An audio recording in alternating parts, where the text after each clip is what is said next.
Hi guys, welcome to our daily encounter. In Jeremiah chapter 10, we have basically the Lord speaking against the idols that the men of Judah had been following.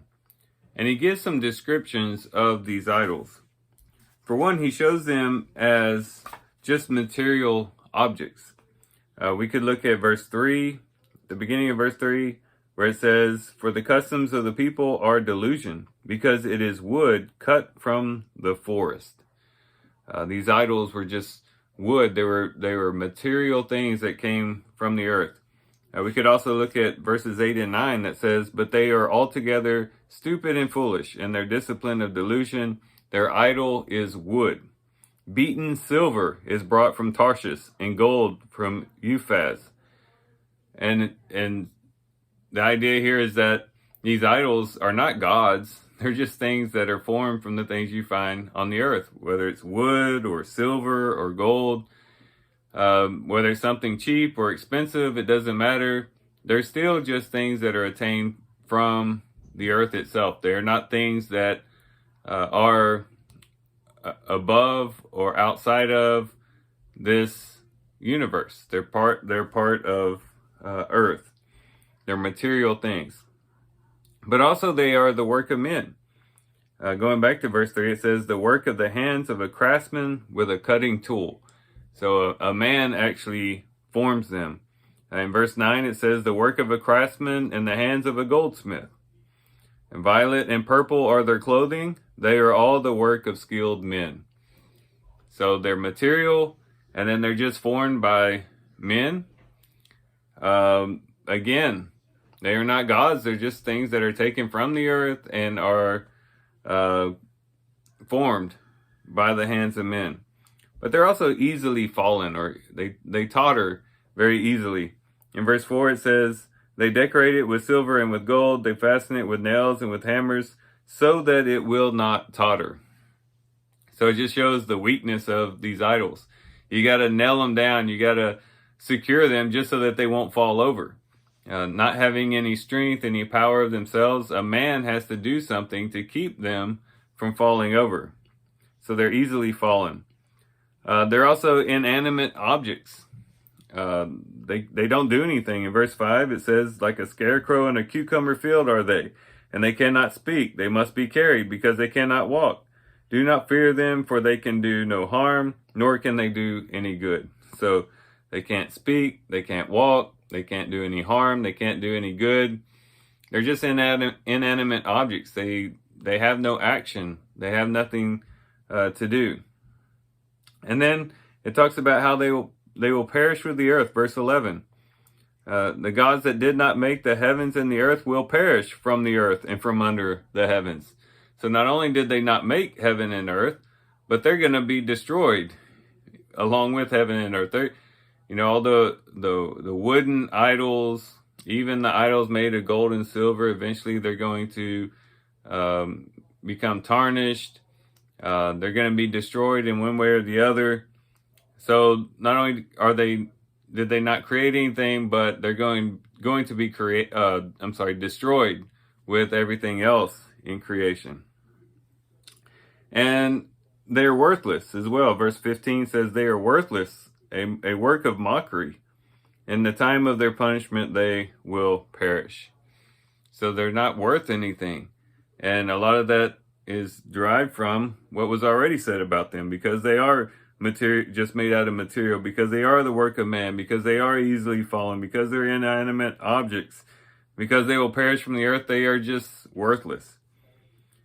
And so these are 6 things that we learn about idols here in Jeremiah chapter 10. Now, the interesting thing is that in our reading today, we also have instructions about wealth and the dangers of money. And it might seem unrelated at first, but I think there's a connection there. As we look at 1 Timothy chapter 6 in verse 6, there in the context, he was talking about people who get into these arguments and disputes and thinks that godliness is a means of gain. That by being a godly person, you can acquire wealth, that sort of thing. But he says in verse 6, but godliness actually is a great means, or a means of great gain, when accompanied by contentment.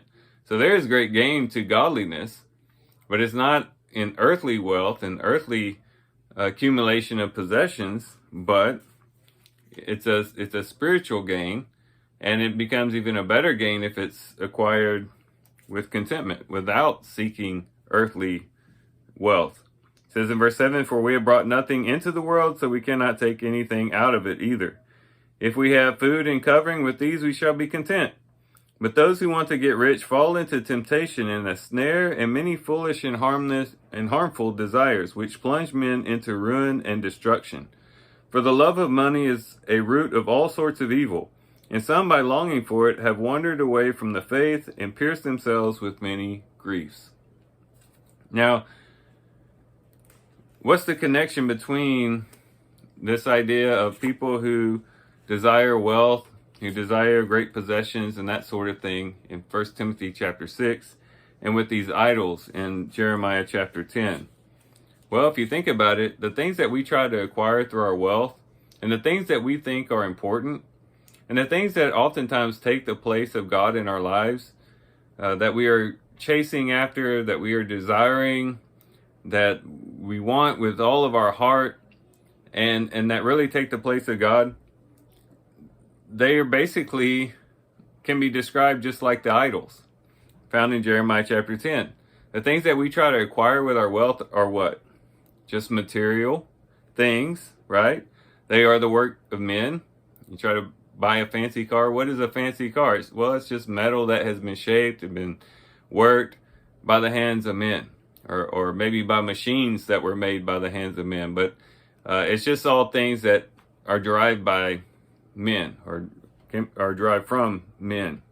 They're things that are easily fallen. They're things that can be taken away. I mean, how many times have hurricanes come in and completely destroyed all the earthly possessions that a person have, or some type of fire comes in to a community and completely consumes it, and it's gone.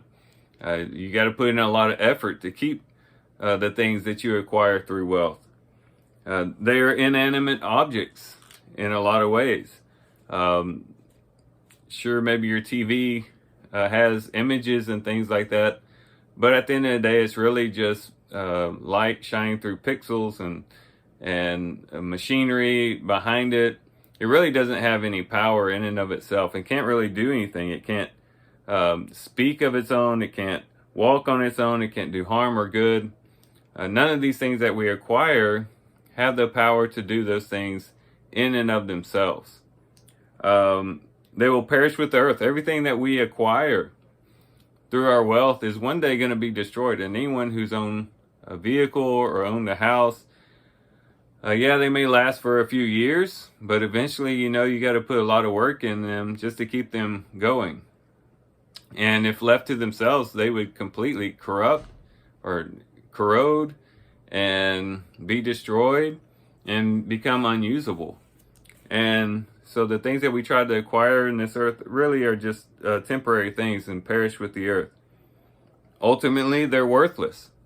In our eyes, they might be worth a lot, but in the ultimate scheme of things, and from the lens of eternity, they're really worthless. They can't really do much for us. As the Apostle Paul told Timothy, he says, we brought nothing into the world, neither can we take anything out. And so these things don't really have any true value because they don't last beyond the grave. And so when we think about our desire for wealth and acquiring all these possessions and what the world tells us we need, we see all these advertisements. You can't be on any, basically any app or any type of computer screen or anything where you don't have some type of commercial or advertisement trying to get you to purchase something, acquire something. We got to remember that we don't really need all these things. As Paul said in 1 Timothy chapter 6, with food and clothing, let us be content. And he says, godliness with contentment is great gain. Otherwise, we can turn money and the desire for possessions into idols. And at the end of the day, they'll just end up like idols, as described in Jeremiah chapter 10. Now, when we contrast that to what God is in Jeremiah chapter 10, I think we can see that we have the better deal when we chase after God and not after earthly things. God is great in might, verse 6. There is none like you, O Lord. You are great, and great is your name in might. He is unique.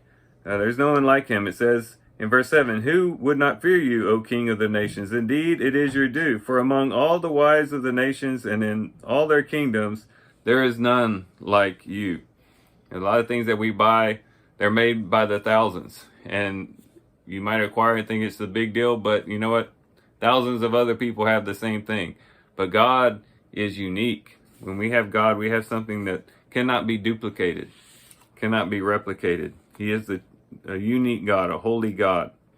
He is living, as contrasted to any earthly possession we might have.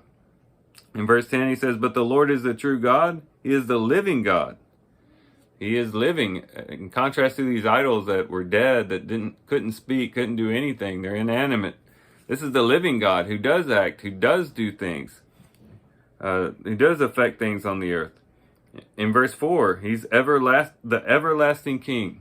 The things that we acquire on this earth, the idols that they were serving at that time, would perish with the earth. But God is the everlasting God. He will never perish. He will not die with this earth, but he will continue on past this earth. Once this earth is gone, he will still be alive. And he is the one that actually made earth. Verse 12, it is he who made the earth by his power, who established the world by his wisdom, and by his understanding he has stretched out the heavens. So he's the one that created all things. Much different than one that was created by man and created by from the materials from this earth, which was ultimately made by God.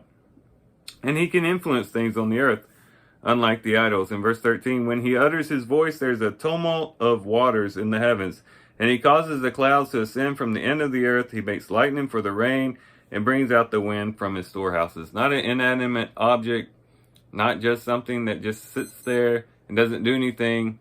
He is a God that actually acts, and when he acts, it has effects on the earth, and our God can cause things to occur here on this earth.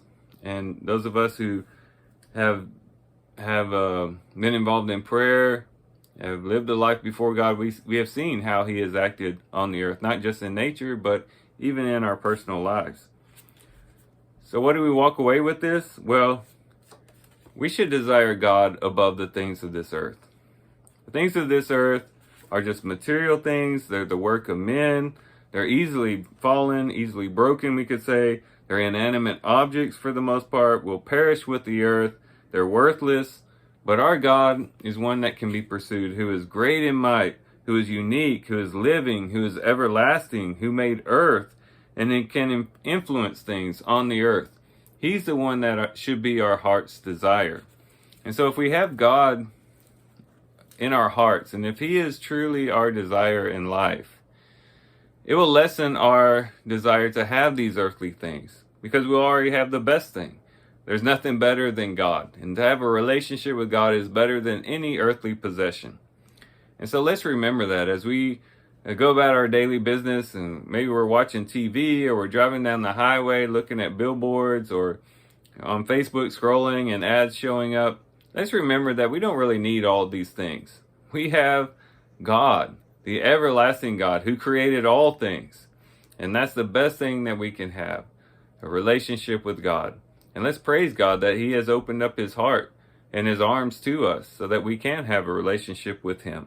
But let's make that our highest desire, to draw closer to him, to learn more of him, and to live in closer communion with him. So with that, guys, I do thank you for watching the video today. I hope you guys have a great day. Love you guys. God bless.